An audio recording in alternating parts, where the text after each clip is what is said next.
Weight gain करना weight loss से क्यों मुश्किल है। वेट गेन करने में वेट लॉस से ज़्यादा स्ट्रगल करते हैं।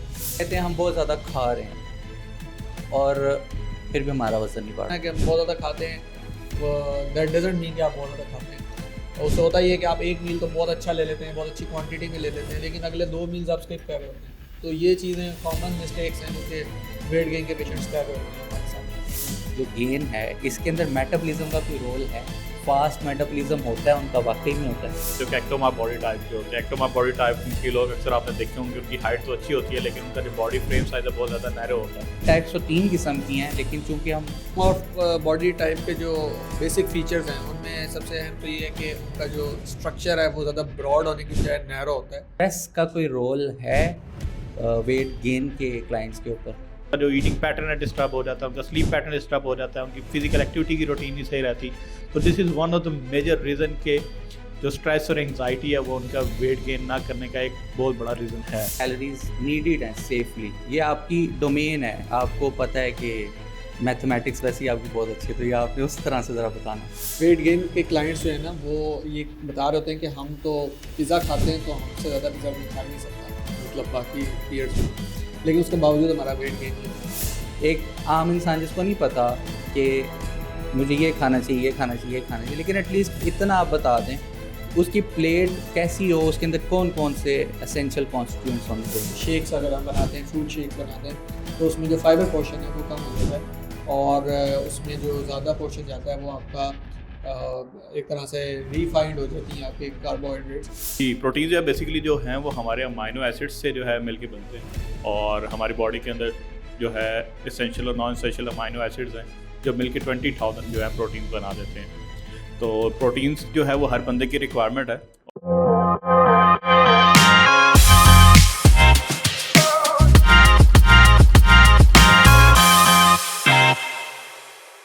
अस्सलामुअलैकुम everyone, welcome back to our channel. और आज हमारा जो टॉपिक है वो है वेट गेन।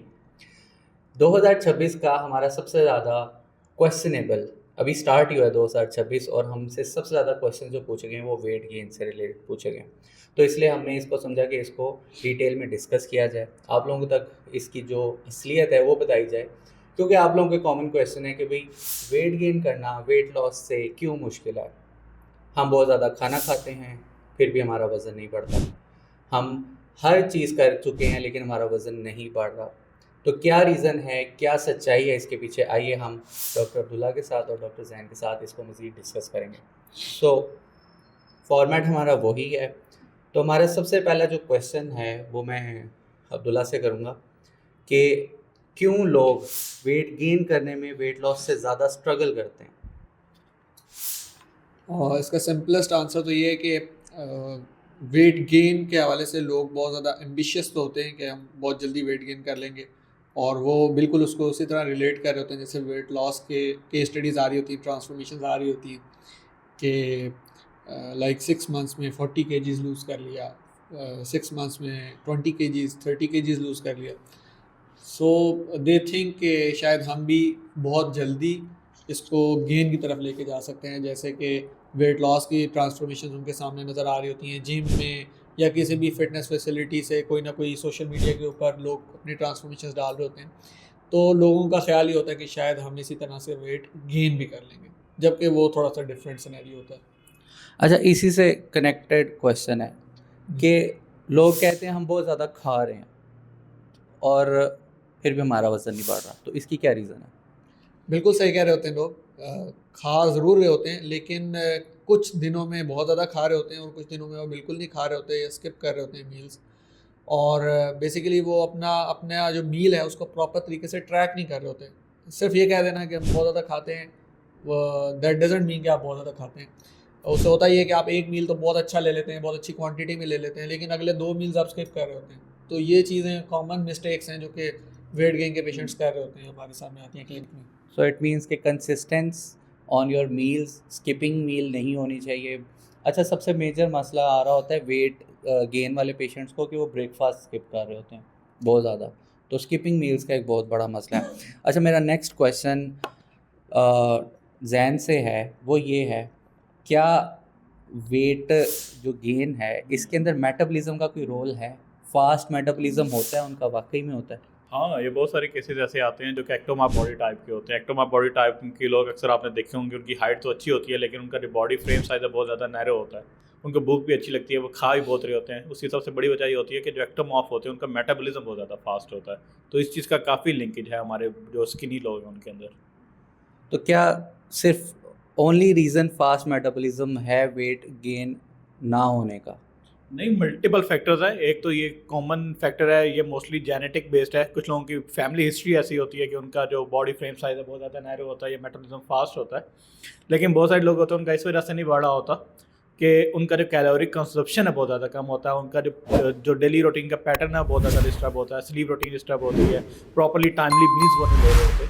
तो इस तरह के जो कॉमन मिस्टेक्स हैं वो बहुत ज़्यादा कॉमनली अवेलेबल हैं। तो ये भी एक बहुत बड़ा रीज़न हो सकती है। बिल्कुल ऐसे ही सही बताया कि अगर आपका फास्ट मेटाबॉलिज्म है, आपकी बॉडी टाइप एक्टोमॉर्फ है और ऊपर से आपकी डेली लाइफस्टाइल भी अच्छी नहीं है और आपकी रूटीन वो नहीं है जो एक ऑप्टिमम लाइफस्टाइल होना चाहिए जो कि आपके वेट गेन को प्रमोट करेगा, फिर ऑब्वियसली आपका वेट गेन नहीं होगा। फिर आप ओवर थिंकिंग की तरफ जाएंगे और सोचते ही रहेंगे कि ये क्यों नहीं हो रहा। तो एक्टोमॉर्फ की अभी हमने बात की, अगला क्वेश्चन भी उसी से रिलेटेड है कि लोगों को समझा दें, क्योंकि कुछ लोगों को पता नहीं होता कि उनकी बॉडी टाइप क्या है। ठीक है, तो बॉडी टाइप्स तो 3 किस्म की हैं, लेकिन चूंकि हम वेट गेन के पेशेंट्स की बात कर रहे हैं, वेट गेन के क्लाइंट्स की बात कर रहे हैं, तो उनकी बॉडी टाइप होती है एक्टोमॉर्फ। तो हम अब्दुल्ला से पूछते हैं कि एक्टोमॉर्फ क्या चीज़ है, कौन सी बॉडी टाइप है? हाँ जी, एक्टोमॉर्फ बॉडी टाइप के जो बेसिक फीचर्स हैं उनमें सबसे अहम तो ये है कि उनका जो स्ट्रक्चर है वो ज़्यादा ब्रॉड होने की बजाय नैरो होता है। मींस के उनके जो शोल्डर्स हैं, अगर हम किसी मेल को देखते हैं, फॉर एग्जांपल कोई 18-19 साल का लड़का है या 20 साल का लड़का है, वो कंप्लेंट के साथ आया कि मेरा वेट गेन नहीं हो रहा, तो हम उसकी बॉडी जब असेसमेंट कर रहे होते हैं तो हम ये देखते हैं कि उसकी हाइट कितनी है और उसका जो ओवरऑल स्ट्रक्चर है वो कितना लीन है और कितना नैरो है या कितना ब्रॉड है, और उसके बेस पे हम उसका पोटेंशियल आइडेंटिफाई करते हैं कि ये कितना वेट गेन कर सकता है, कितनी तेज़ी से कर सकता है। तो जो लोग जेनेटिकली या फैमिली में उनकी एक प्रीडिस्पोजिशन होती है कि वो लीन ही होते हैं और उनका मतलब हाइट ज़्यादा होते हैं, हाइटेड ज़्यादा होते हैं, जिस तरह अगर हम एक लेमैन टर्म में बात करें तो वो कहते हैं कि हैंगर के ऊपर कपड़े लटके होना, तो ये एक बहुत अच्छी डिस्क्रिप्शन है एक्टोमॉर्फ बॉडी टाइप की। लेकिन एक चीज़ मैं यहाँ पे ज़रूर मेंशन करना चाहूँगा कि ऐसा नहीं है कि आपके जीन्स और आपकी जेनेटिक्स जो है वो उस चीज़ को डिफ़ाइन कर देते हैं कि आप सारी ज़िंदगी ऐसे ही रहेंगे। ये आपकी एक टेंडेंसी ज़रूर है, इसको आप अपनी एफर्ट से, अपनी करेज के साथ जो है चेंज भी कर सकते हैं। It doesn't matter.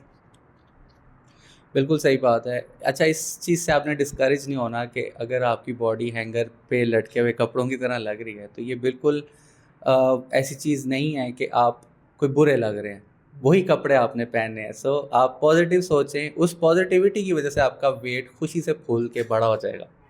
ठीक है, तो अपने वेट गेन के लिए आपको अपने स्ट्रेस के ऊपर भी काम करना चाहिए। तो इसी से रिलेटेड मेरा अगला क्वेश्चन है, जो कि आप लोगों का भी क्वेश्चन है, मैं पूछ रहा हूँ जहन से, वो है क्या स्ट्रेस का कोई रोल है वेट गेन के क्लाइंट्स के ऊपर?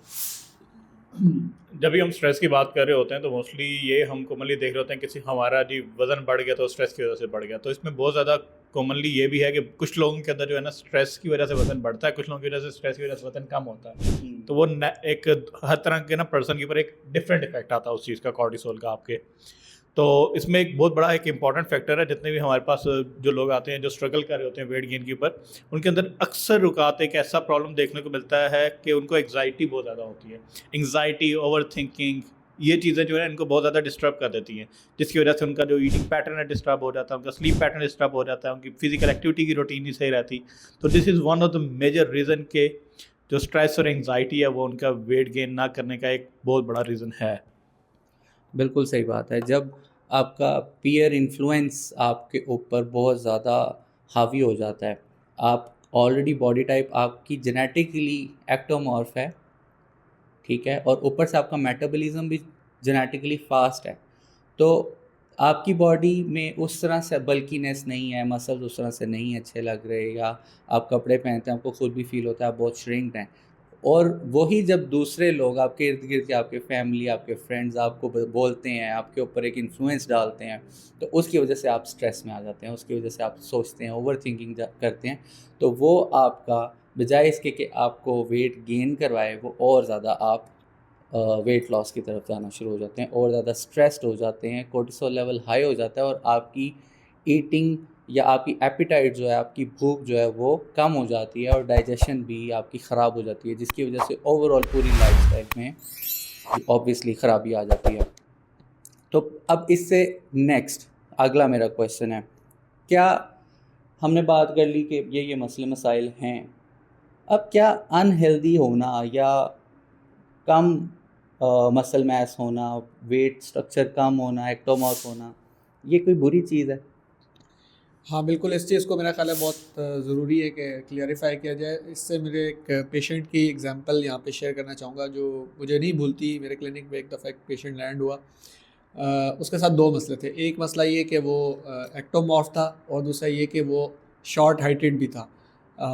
Short heighted in a sense कि उसको यही लगता था कि मेरे पीयर्स जो हैं वो मेरे मुकाबले में ज़्यादा वो, तो वो उसने बड़ी अपनी एक तरफ से एक दुख भरी दास्तान मुझे ये सुनाई कि मैं एक साउथ पंजाब का रहने वाला पर्सन हूँ, और मैंने बिल्कुल बड़ी स्ट्रगलिंग लाइफ देखी है।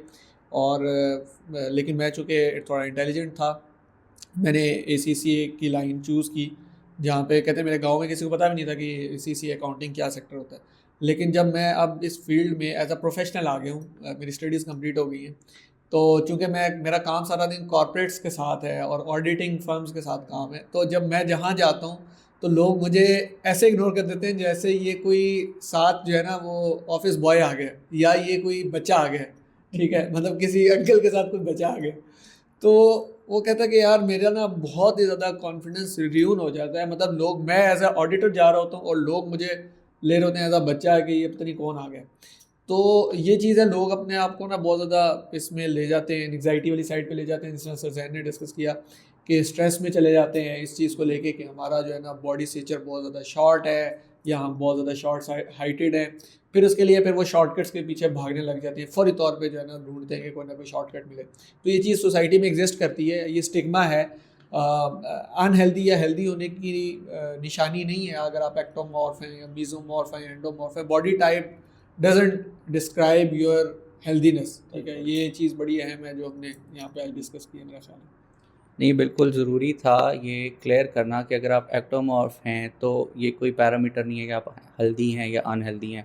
कोई मीज़ोमॉर्फ है तो अनहेल्दी, हेल्दी का कोई पैरामीटर नहीं। Same with endomorph. तो तीनों कैटेगरीज़ वाले इंसान अल्लाह ताला ने आपको बनाया, तो इसमें आपको परेशान होने की ज़रूरत नहीं है। हाँ, अगर आपको हेल्दी रहना है, उसमें आपकी ओवरऑल लाइफस्टाइल जो है वो इन्वॉल्व होती है। आपका एक्टिव रहना, आप कितने एक्टिव हैं, how good your brain is working in challenging stage, तो वो आपकी लाइफस्टाइल को डिफ़ाइन करता है, बजाय इसके कि आप ये कहें कि जी आपकी बॉडी टाइप जो है वो हेल्दी है या अनहेल्दी है। अच्छा, अब हमने जेनेरिक डिस्कशन कर ली अबाउट वेट गेन क्लाइंट्स के उनके इश्यूज़ क्या हैं।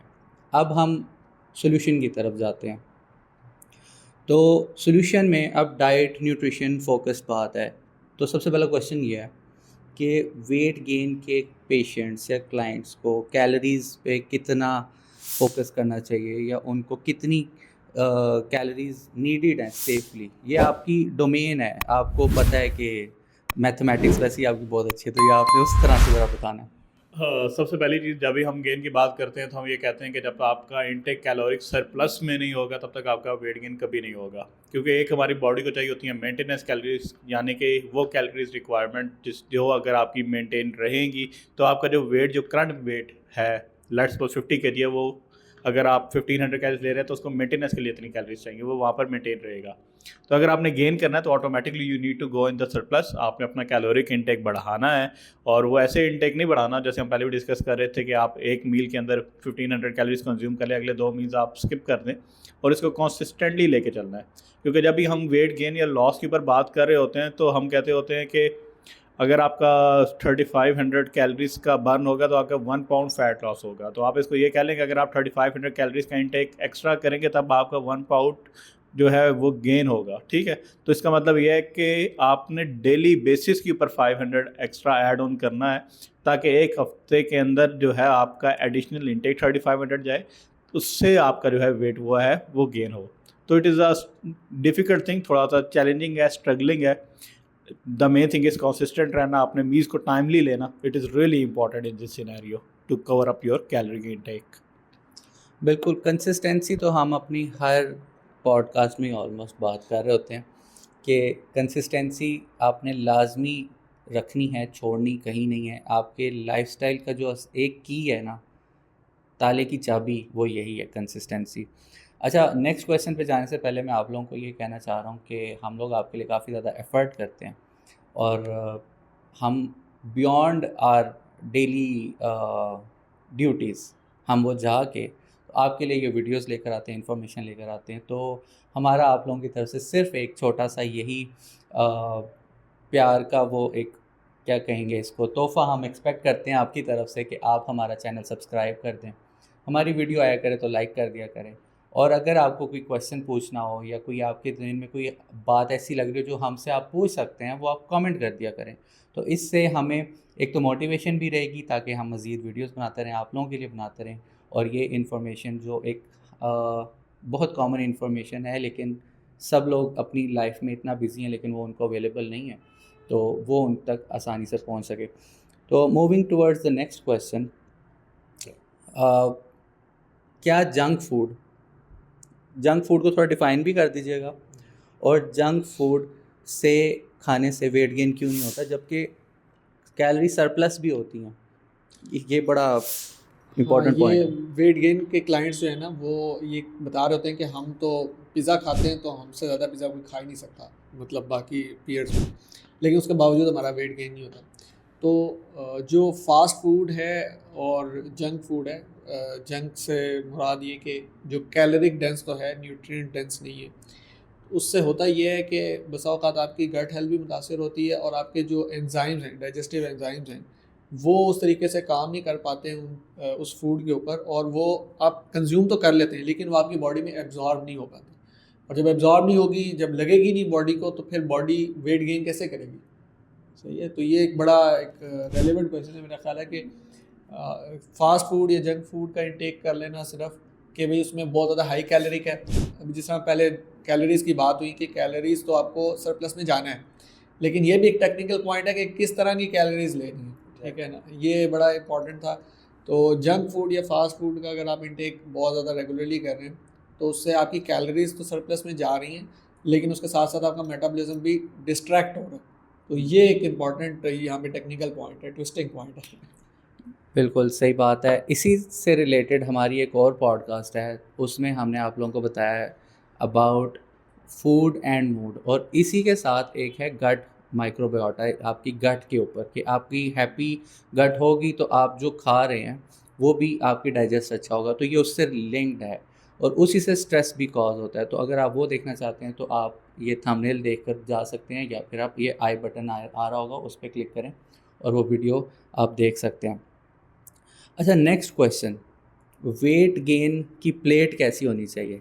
सबसे कॉमन क्वेश्चन है ना, मतलब एक आम इंसान जिसको नहीं पता कि मुझे ये खाना चाहिए, ये खाना चाहिए, ये खाना चाहिए, लेकिन एटलीस्ट इतना आप बता दें कि उसकी प्लेट कैसी हो, उसके अंदर कौन कौन से एसेंशियल कॉन्स्टिट्यूएंट्स होने चाहिए। सही है। जब भी हम प्लेट की बात कर रहे होते हैं तो ना हम मैक्रो से ज़्यादा ना फूड ग्रुप्स के ऊपर फोकस कर रहे होते हैं। हमारे पास डिफरेंट फूड ग्रुप्स होते हैं, उसमें अंदर सीरियल्स भी आ जाते हैं, उसमें फ्रूट्स भी आ जाते हैं, उसमें वेजिटेबल्स भी आ जाते हैं, उसमें बटर भी आ जाता है, उसके अंदर मिल्क भी आ जाता है, उसके अंदर मीट भी आ जाता है, एग्स भी आ जाते हैं, ये सारी चीज़ें आ जाती हैं, ठीक है। तो जब भी हम गेन की पर बात करेंगे तो ऑटोमेटिकली हम सरप्लस में जा रहे हैं। जब हम सरप्लस में जा रहे होते हैं तो जिस पोर्शन पे हमारा सबसे ज़्यादा बढ़ता है ना, वो कार्बोहाइड्रेट्स है as compare to the proteins और फैट्स। जो हमारी रिक्वायरमेंट है, कंजप्शन है जो कार्बोहाइड्रेट्स की, वो बढ़ जाती है।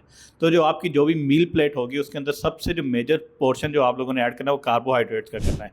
वो कार्बोहाइड्रेट्स जो कि आपको ज़्यादा एनर्जी दें, ठीक है। ख़ासतौर पे cereals are the major sources of the carbohydrate जो कि आप ऐड ऑन कर सकते हैं। आप अपने जो फ्रूट्स हैं उनको ऐड ऑन कर सकते हैं। These are the major sources of the carbohydrates. इसके साथ साथ आप प्रोटीन के सोर्सेज लाजमी ऐड ऑन करें अपने साथ मील्स में। डेली कोशिश करेंगे एक टाइम जो है आप मिल्क लाजमी ऐड ऑन करें, ताकि आपके जो पोर्शन है प्रॉपर्ली वो आपका फैट्स और प्रोटीन्स का वो भी फुलफिल हो रहा हो। और दूसरी चीज़ ये कि जो आप सीरियल्स वगैरह ऐड कर रहे हैं, अगर आप उसमें कोई ब्रेड या इस साइड पे जा रहे हैं तो you should need to add some sort of good fats like bread, उसके ऊपर आप बटर या इस तरह की जो है ना देसी घी, इस तरह की चीज़ें लाजमी ऐड ऑन करें, ताकि जो आपका कंजप्शन है वो बढ़े और आप थोड़ी अमाउंट में खा रहे हो चीज़, लेकिन आपको उससे कैलोरीज ज़्यादा मिल रही हो।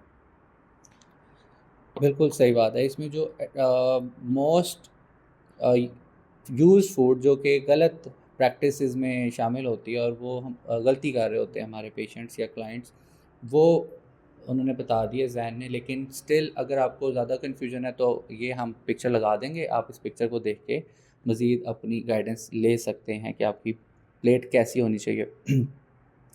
अच्छा, एक एक बड़ा मसला है। मेरे पास भी एक पेशेंट आया, वो कहता है कि मैं ना लिक्विड जो है ना वो ज़्यादा आसानी से ले सकता हूँ, सॉलिड नहीं ले सकता, और उसकी भी वेट गेन का मसला था। अब मसला इसमें पता है क्या बात है, वो ये है कि आपका ऑलरेडी स्टमक छोटा है, ठीक है, आप बल्क फूड नहीं खा सकते एक ही दफ़ा में। ये एक्टोमॉर्फ्स को समझने की ज़रूरत है कि आप अगर ये सोच रहे हैं कि आप एक ही दफ़ा में बल्क फूड खाएंगे तो ऐसा नहीं है। आपको फ्रीक्वेंट मील्स लेने हैं और बेहतर है कि सॉलिड की जगह लिक्विड भी ऐड करें, ठीक है। और ये फैक्ट है कि उनको लिक्विड ज़्यादा आसानी से और ज़्यादा अच्छा लगता है कंज्यूम करना, इजी होता है, लेके कहीं भी चले जाते हैं, ठीक है। तो नेक्स्ट क्वेश्चन भी यही है, क्या शेक्स, वेट गेनर्स ये प्रेफरेबल हैं? अब सप्लीमेंट्स में इसमें आ जाते हैं वेट गेनर्स वाले, हम उसकी बात नहीं कर रहे। हम ऑर्गेनिक फूड, फ्रूट्स से जो शेक्स बनते हैं लिक्विड फॉर्म में, वो ज़्यादा अच्छी ऑप्शन है सॉलिड की निस्बत। जी बिल्कुल, शेक्स और जो लिक्विड कैलोरीज हैं वो बहुत आसान हैं इस्तेमाल करने के हवाले से एक्टोमॉर्फ्स के लिए, और हार्ड गेनर्स जो अपने वेट को लेकर परेशान हैं और वो कहते हैं कि भाई हम खाना भी हमसे ज़्यादा नहीं खाया जाता, तो उनके लिए बेहतर ये है कि वो लिक्विड कैलोरीज का इस्तेमाल ज़्यादा कर लें। लेकिन ये है कि एक प्रोपोर्शन क्रिएट करना भी ज़रूरी है, क्योंकि जो लिक्विड कैलोरीज है उनमें फाइबर इंटेक जो है वो थोड़ा कंप्रोमाइज़ हो जाता है, कम हो जाता है। जिस तरह आपने बात की कि शेक्स अगर हम बनाते हैं, फ्रूट शेक्स बनाते हैं, तो उसमें जो फाइबर पोर्शन है वो कम हो जाता है, और उसमें जो ज़्यादा पोर्शन जाता है वो आपका एक तरह से रिफाइंड हो जाती हैं आपके कार्बोहाइड्रेट्स। तो उसमें ये चीज़ है कि अपना फाइबर इंटेक ओवरऑल जो बाकी मील्स हैं उसको एज अ स्नैक तो आप यूज़ कर सकते हैं, किसी भी फ्रूट शेक को और चीज़ों को, लेकिन एज अ मील जो है ना आप उसको इस्तेमाल ना करें तो ये बेहतर होगा। सही है, मतलब ये कि अगर आप पूरा meal replacement as a liquid shake को करना चाह रहे हैं तो वो सूटेबल नहीं है। मील आपको प्रॉपर लेना ही चाहिए, और फाइबर्स भी वो उसके अंदर इनकॉर्पोरेट कर सकते हैं, ठीक है। अच्छा, beyond muscles, beyond everything, proteins कितने इम्पोर्टेंट हैं वेट गेन के लिए? प्रोटीन और प्रोटीन जो है बेसिकली जो हैं वो हमारे अमाइनो एसिड्स से जो है मिलके बनते हैं, और हमारी बॉडी के अंदर जो है एसेंशियल और नॉन एसेंशियल अमाइनो एसिड्स हैं जो मिलके 20,000 जो है प्रोटीन्स बना देते हैं।